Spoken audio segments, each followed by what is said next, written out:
J'entends souvent dans les propositions philosophiques, ils l'ont fait parce qu'ils ne savaient pas que c'était impossible.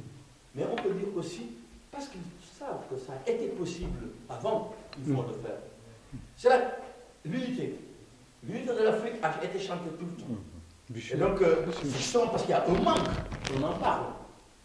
Et le panafricanisme veut dépasser les frontières. On sait très bien que les frontières ont été, avec le Congrès de Berlin, installées, et c'est ce qui fait le lot de nos situations malheureuses que l'on vit.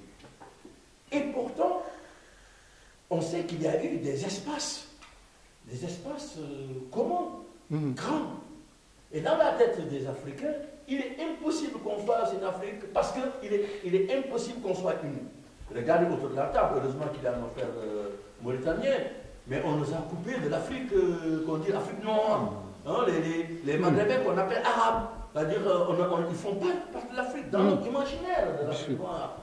C'est quand même des questions qui se posent. Donc je me dis, est-ce que justement dans ce travail de penser et d'écrire le futur de demain de l'Afrique, l'art et la littérature, absolument, la culture n'ont pas cette facture, cette proposition, cette mission de nous faire comprendre qu'effectivement on peut dépasser cette désunion parce qu'il y a eu unité. Et à travers ce que j'appelle l'espace impérial mandé dont vous avez parlé, donc si je vous lance ça pour vous permettre d'avoir une rampe de lancement dans notre discussion, cher frère. Merci, cher. Alors, je ne vais pas parler comme mon grand frère, Fall. Je vais lire, parce que dans la perspective de la rencontre, moi, j'ai préféré faire une communication écrite que je verserai dans les archives de l'Institut Culte. Donc, vous me permettrez de lire. Après avoir salué mes 3 frères, je voudrais insister. Ça m'a fait du mal de ne pas le rencontrer, donc je remercie les autres panélistes, mes frères d'esprit, M. Fall, Ndiaye et Lam. Je voudrais insister sur le salut que j'adresse au professeur Ngalasso, que j'ai le regret de ne pas rencontrer aujourd'hui, du Congo. Et lui dire que quand moi je parle du Congo, je parle du Congo indivisible, le Congo des ancêtres, auquel nous lie, nous Sénégalais, une forte et sincère amitié par les professeurs Cheikh Anta Diop et Théophile Obenga dans leur combat commun de l'imposition de l'antériorité des civilisations d'Afrique. Et moi-même, je suis congolais pour avoir été reconnu poète pour la première fois lors du symposium littéraire international contre l'apartheid organisé à Brazzaville, cette belle cité africaine, du 24 au 31 mai 1987, sur le thème « Les écrivains accusent l'apartheid ». Et moi, je suis congolais aussi pour avoir été un ami de Soni Laboutansi, qui m'a reçu dans sa maison de Makelekele, à Brazzaville, le 2 juin 1987, quand je préparais mon mémoire de maîtrise en littérature africaine sur l'art romanesque de Soni Laboutansi, une étude de la vie et des mots. C'était les considérations générales que je voudrais dire en premier lieu. Comment penser et écrire l'Afrique de demain? Voilà la grande réflexion à laquelle vous nous conviez devant cet honorable public. Penser et écrire l'Afrique de demain, c'est penser et écrire l'Afrique d'aujourd'hui.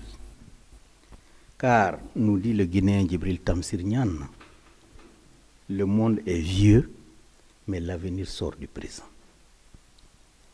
La vérité de l'évolution des peuples est pareille à cette réaction chimique dont parlait Lavoisier en ces termes, je cite, « Dans une réaction chimique, rien ne se perd, rien ne se crée, tout se transforme. » Les peuples, c'est la même chose à mon avis. L'Afrique d'aujourd'hui est un continent qui vient de loin. Depuis 5 siècles, elle a été en contact avec l'Europe qui l'a brutalisée, humiliée, au point que le grand poète Aimé Césaire, dans un discours sur le colonialisme, en 1950, pouvait constater les dégâts de la rencontre en ces termes, je cite, que le grand malheur de l'Afrique a moins été sa mise en contact tardive avec le reste du monde que la manière dont ce contact a été opéré. Que c'est au moment où l'Europe est tombée entre les mains des capitaines d'industrie et des financiers les plus dénués de scrupules que l'Europe s'est propagée. Que le malheur de l'Afrique a été que ce soit cette Europe-là que nous ayons rencontrée sur notre route, que l'Europe est comptable devant la communauté humaine du plus haut tas de cadavres de l'histoire. Fin de citation. Esclavage, colonialisme, néocolonialisme, voilà les tares que le monde depuis 5 siècles fait peser sur les épaules de l'Afrique. Or, à n'en point douter, en ce début du XXIe siècle, l'Afrique reste encore debout. Car l'Afrique d'aujourd'hui, c'est 30 millions de kilomètres carrés. L'Afrique d'aujourd'hui, c'est l'essentiel des richesses qui engrossent la terre. Mais aussi et surtout, l'Afrique d'aujourd'hui, c'est 1000 millions d'habitants qui ont décidé de pardonner. Pardonner sans oublier. L'Afrique d'aujourd'hui, c'est ce continent qui veut tendre la main à l'autre dans un nouveau partenariat. Loin de celui qui unit un cavalier à son cheval, celui-là toujours sur le dos de celui-ci. Cela ne peut plus prospérer. Nous, écrivains d'Afrique, refusons désormais de donner à d'autres le droit de réfléchir, de parler et d'agir au nom de l'Afrique. Car chaque fois que les autres l'ont fait à notre place, c'est des clichés tortueux d'une Afrique des misères, des famines, des guerres, comme si l'Afrique avait le monopole de la bêtise humaine. On nous parle de nos dictateurs aux mains rouges du sang de leurs frères. Mais au même moment, on oublie que jusqu'en 1976, Franco était le maître absolu de l'Espagne et avait comme voisin un certain Salazar du Portugal. Au même moment, un certain Pinochet vivait au Chili,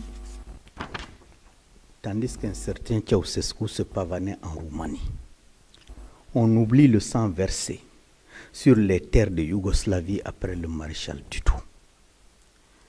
L'Afrique, c'est vrai, a connu des dictatures, mais ces régimes étaient pour la plupart financés à partir de Paris, Bruxelles, si ce n'était pas Londres ou Madrid, qui ont jeté une indépendance douteuse à la face de nos peuples et que nos écrivains ont suffisamment dénoncé.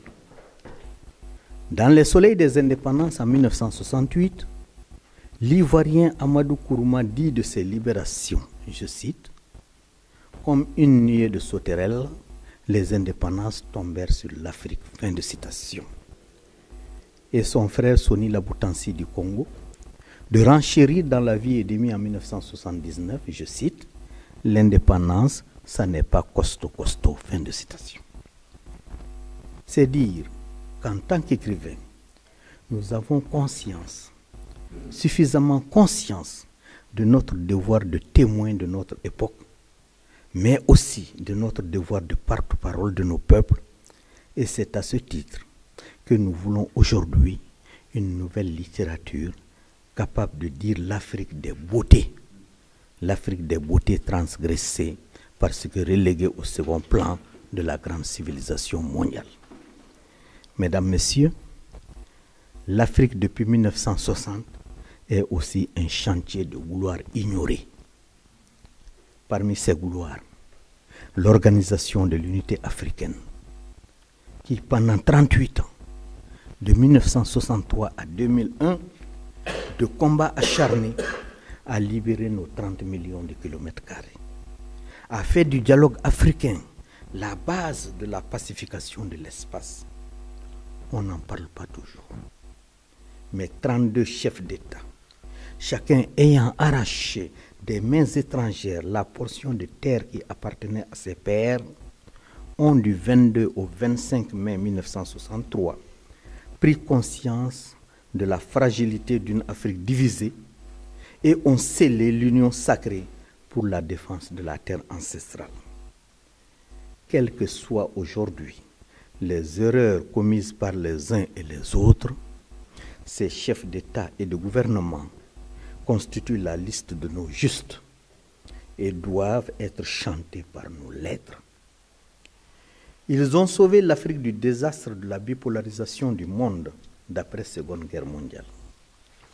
Ils étaient accompagnés par un ensemble de secrétaires généraux qui ont fait l'histoire moderne de l'Afrique et qui ont nom Diallo Telli de Guinée, Zo Ekangaki et William Eteki Boumouin du Cameroun, Edem Kodjo du Togo, Peter Oni du Nigeria, Ide Oumarou du Niger, Salim Ahmed Salim d'Égypte.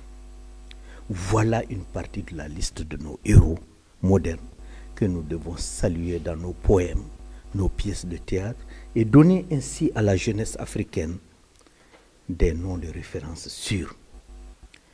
Donc, je prône une littérature de panafricanisme qui n'est qu'un retour juste au combat de nos aînés.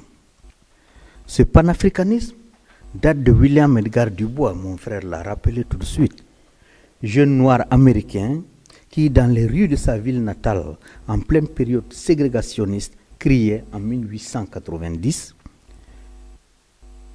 à qui voulait l'entendre, je cite, « Je suis nègre, je me glorifie de ce nom, je suis fier du sang noir qui coule dans mes veines. » Fin de citation. Je rappelle qu'en 1906 déjà, ce Dubois, dans son livre Black Soul, âme noire, disait de l'Afrique ceci, je cite, « Il ne s'agit pas d'un pays, c'est un monde, un univers suffisant à lui-même. C'est le grand cœur du monde noir où ardemment l'esprit désire mourir. » Fin de citation. Au début du XXe siècle, le grand poète de la négro-renaissance américaine, Claude McKay, dans son poème Héritage, disait, je cite, « L'Afrique, c'est un livre qu'on feuillette jusqu'au sommeil. » Fin de citation. Et le grand poète haïtien Jacques Roumain, dans son percutant poème Bois d'ébène, chante, je cite, « Afrique, j'ai gardé ta mémoire, Afrique, tu es en moi comme l'écharde dans la plaie. » Fin de citation.